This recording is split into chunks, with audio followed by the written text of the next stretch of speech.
Саламатсыздар ма, білім алушылар? Бізде қазір Қазақстан тарих сабағы.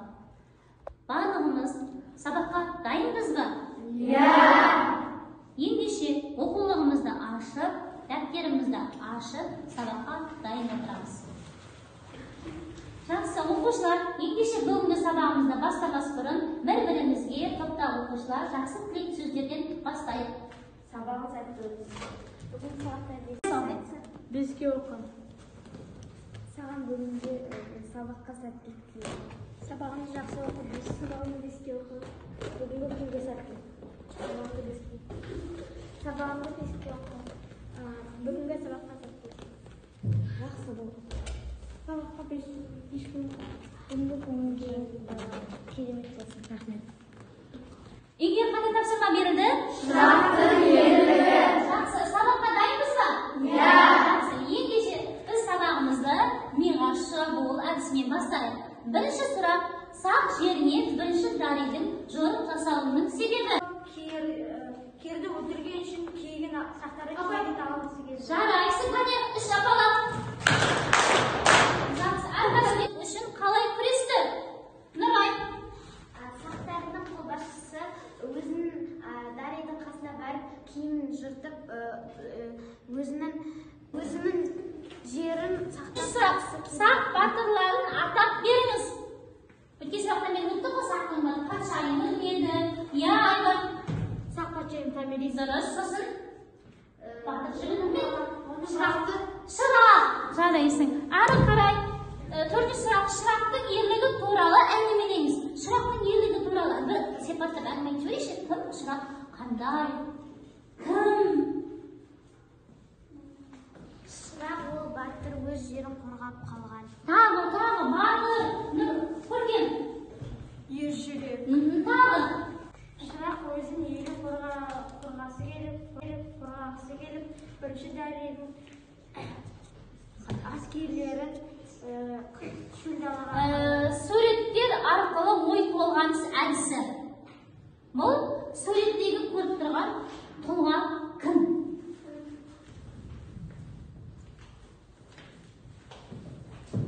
Суретте Александр Македонский. Дұрыс айтасың. Суретте Александр Македонский. Ендеше бүгінгі біздің сабағымыздың тақырыбы сақтардың Александр Македонский әскеріне қарсы күресі. Барлығымыз бүгінгі күннің жады тақырыпты жазып аламыз.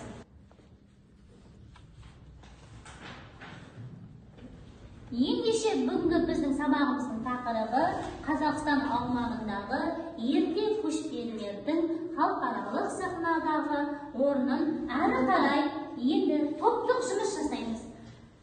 Топ 98-ші беттегі бірінші бөліктегі Ескендер Зұлқарнайын кім мәтінін түсініп оқисыздар. Екінші топ 99-ші беттегі мәтіннің бірінші абзацын түсініп оқисыздар. Үшінші топ 99-ші беттегі мәтіннің екінші абзацын оқимыз. Кәне дайындық бастаймыз. Өзіміз оқып дайындалып аламыз. Сосын бір-бірімізге істейміз. Түсіндіріп айтамыз. Дескриптор мәтінді түсінеді, өз ойын айтады. Ал 3 минут уақыт беремін. Дайындалып аламыз.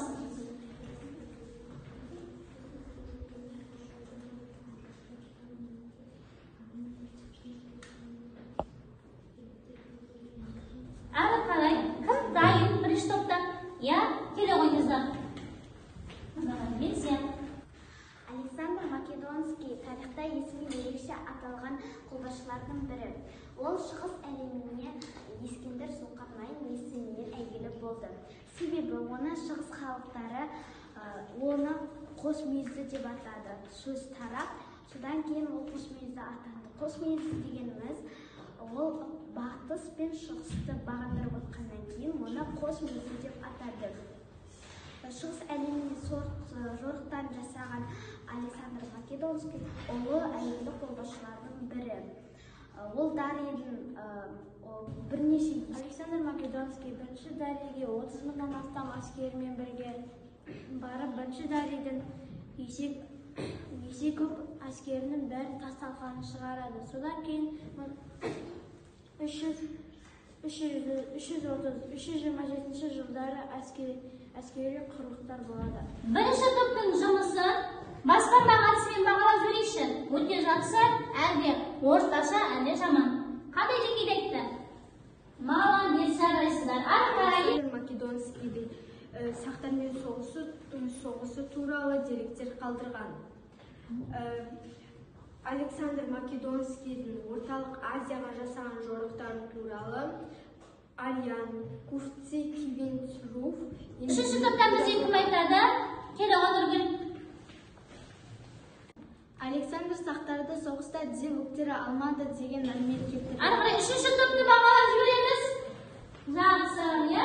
Ары қарай біз бейнефильм көреміз.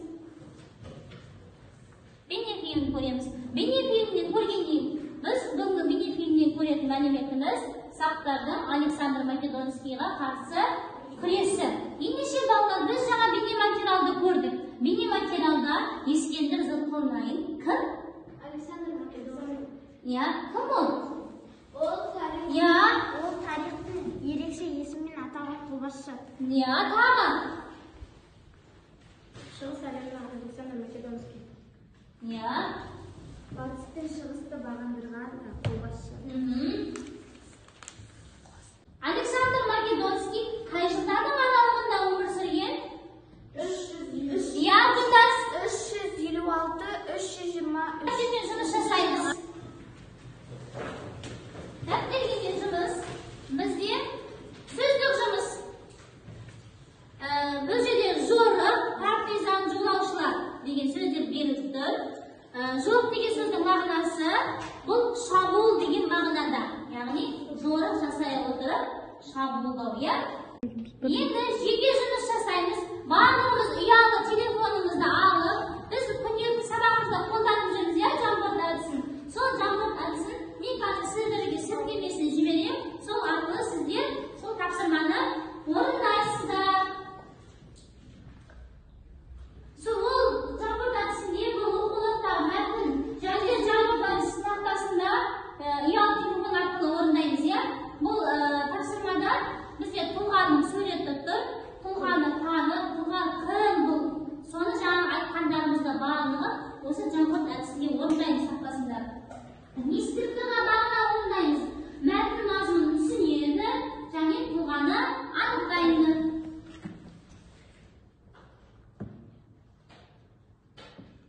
Оқушылар жақсы, маған оқушылар сіздердің жауаптарыңыз келіп жатыр.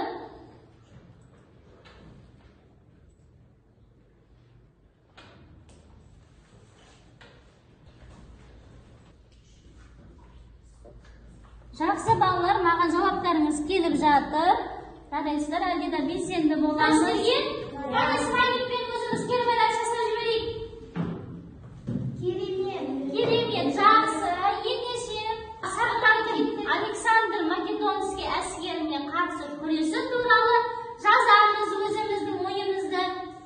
Біреуге жазуға болады күресі туралы. Өздеріңіз мысалдар, екі мысал қылдыртып. Ары қарай бізде келесі тапсырма аяқталмаған сөйлем әдісі.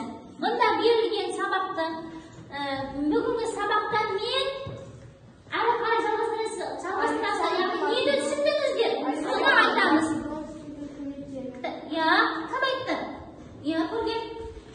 Бүгінгі сабақта мен Александр Македонскийдің кім екенін түсіндім. Ол не істегенін, қандай батыр екенін білдім. Көзімді жеткіздім. Мен ол әр соғыста жеңгеніне көзімді жеткіздім. Жақсы. Мен өзімді ары қарай біздің екінші сұрақ бойынша мен өзімді Мен өзімді бүгінгі сабақта мақтар едім. Себебі бүгін мен сабақтарға белсенді қатыстым. Асылай. Маған ерекше ұнағаны Александр Македонскийдің қос мүйізді атануы. Жақсы. Сабақтан соң маған қандай ой келді? Маған сабақтан соң осы жамбырт әдісімен осылай сабақ оқуымыз келді. Ұнады, иә, саған жамбыл тақтасында тапсырма орында ұнады. Жақсы. Әрі қарай қызықты болғаны, иә, Санжар? Маған осы қызықты болғаны жамбыл тақтасында тапсырма орындау қызық болды. Жақсы. Бүгінгі сабақ сізге қандай қиындық тудырды? Нұргүл? Ешқандай. Барлығы түсінікті ма сабақ? Жақсы. Бүгінгі сабақ сіздерге ұнады ма? Білім алушылар, үйге тапсырма, тақырыпты оқисыздар, әдемілеп тізбек айтуға дайындалып келеміз.